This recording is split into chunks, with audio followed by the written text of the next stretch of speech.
इस वीडियो में हम आरएएस मेंस के सिलेबस के बारे में जानेंगे।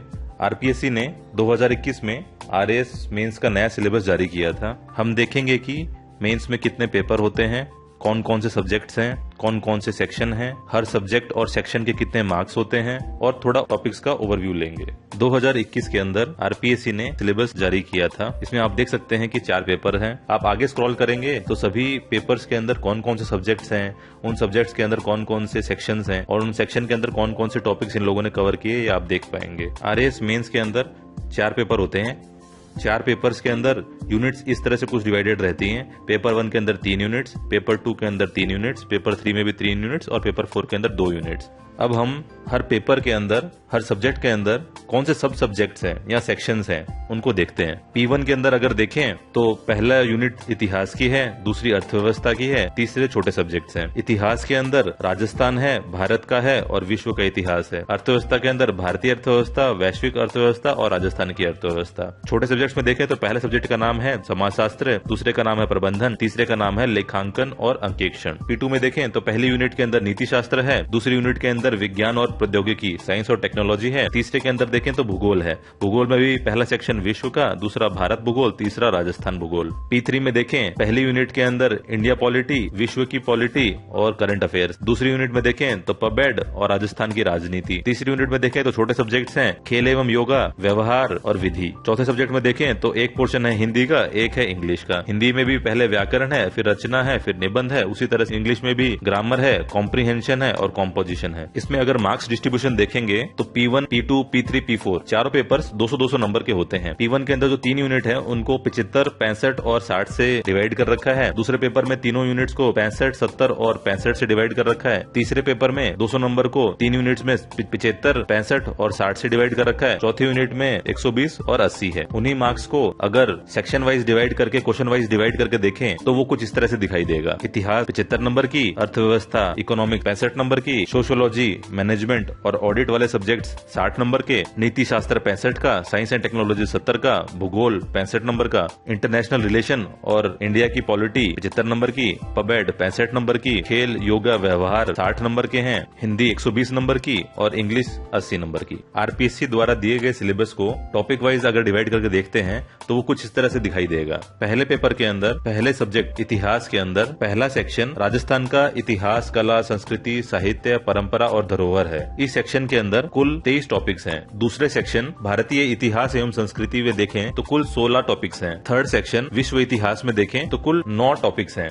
इसी तरह से सेकंड सब्जेक्ट डिवाइडेड है, जिसमें पहला खंड है, दूसरा खंड है और तीसरा खंड है। तीसरा सब्जेक्ट जिसमें पहला समाजशास्त्र आता है, दूसरा प्रबंधन आता है, तीसरा लेखांकन और अंकेक्षण आता है। फिर पेपर 2 की डिटेल्स हैं, फिर पेपर 3 की डिटेल्स हैं और एंड में पेपर 4 की डिटेल्स हैं। दिए गए सिलेबस को टॉपिक्स में डिवाइड करने से काफी बेनिफिट्स हो जाते हैं। अगर देखें तो P1 के अंदर तीनों सब्जेक्ट्स के अगर टॉपिक्स जोड़ें तो 200 टॉपिक्स आते हैं। इसी प्रकार P2 के 186, P3 के 165 और P4 के 40 टॉपिक्स आते हैं। टोटल टॉपिक्स जोड़ें तो वो 595 यानी 600 टॉपिक्स के आसपास बनते हैं। टॉपिक्स काउंट करने से हम लोगों को पता चला है कि अगर हम एक टॉपिक एक दिन का टारगेट करें तो 600 दिन लगते हैं। 600 दिन हो जाते हैं 2 साल। हम इन टॉपिक्स को इतना धीरे धीरे कवर नहीं कर सकते हैं। हमें टाइम का ध्यान रखना पड़ेगा कि हम टॉपिक्स को किस तरह से कंप्लीट कर रहे हैं। दूसरा बेनिफिट टॉपिक्स में डिवाइड करने का ये हो जाएगा कि हम सारे टॉपिक्स कवर कर रहे हैं कि नहीं कर रहे हैं। अगर कोई टॉपिक हमें नहीं मिला है या हम नहीं पढ़ पा रहे हैं तो हम उसको मार्क करके रख सकते हैं कि ये टॉपिक हम लोगों ने नहीं पढ़ रखा है। तीसरा बेनिफिट कि हम एक प्लान बना के आगे चल सकते हैं कि हमें इतने दिन में इतने टॉपिक्स करने चाहिए, या ये सब्जेक्ट छोटा है, इस सब्जेक्ट के अंदर सिर्फ इतने टॉपिक्स हैं, या ये सब्जेक्ट बड़ा है, इसके टॉपिक्स ज्यादा हैं तो ज्यादा टाइम देना पड़ेगा। इस तरह से प्लान सेट करने से हमें हमारी प्रिपरेशन को एक अच्छा सपोर्ट मिलेगा। आपको इस तरह की एक टेबल या हायरार्की बना के अपने पास रख लेनी चाहिए। इसका आप प्रिंट भी निकलवा सकते हैं या अपने हाथों से लिख भी सकते हैं। इससे बेनिफिट ये होगा कि मान लो अगर आप अर्थव्यवस्था पढ़ रहे हैं, आपको पता रहेगा कि आपको अर्थव्यवस्था के अंदर कितने सब्जेक्ट्स पढ़ने हैं। आप अगर विधि पढ़ रहे हैं तो आपको पता रहेगा कि आप पेपर नंबर 3 के यूनिट नंबर 3 में हैं। आप जब इस सिलेबस को बनाएं तो हर यूनिट के साथ में मार्क्स भी लिख लें कि इतिहास 75 नंबर का है, विज्ञान प्रौद्योगिकी 70 मार्क्स की है। इससे आपको रेफर करने में इजी हो जाएगा कि जो हम सब्जेक्ट पढ़ रहे हैं उसका वेटेज कितना है। पेपर 1 की यूनिट 3 के अंदर जो ये 3 सब्जेक्ट्स हैं, तीनों 20-20 नंबर के हैं। पेपर 3 के अंदर यूनिट 3 के अंदर ये जो 3 सब्जेक्ट्स हैं, खेल योगा व्यवहार और विधि, ये तीनों सब्जेक्ट भी 20-20 नंबर के हैं। इन 6 सब्जेक्ट्स को छोटे सब्जेक्ट्स कहा जाता है। हम अगर मार्क्स डिस्ट्रीब्यूशन को देखें तो हम पाएंगे कि हमें हर सब्जेक्ट में 3 पार्ट्स दिखाई देते हैं। पार्ट ए के अंदर हमारे पेपर में 5 क्वेश्चंस आएंगे जो 2-2 नंबर के होंगे। 5 ऐसे क्वेश्चन आएंगे जो 5-5 मार्क्स के होंगे। 4 ऐसे क्वेश्चन आएंगे जो 10-10 नंबर के होंगे। छोटे सब्जेक्ट्स में देखें तो हर पार्ट के अंदर 2-2 नंबर के 5 क्वेश्चन, 5-5 नंबर के 2 क्वेश्चंस दिखाई देंगे। छोटे सब्जेक्ट्स में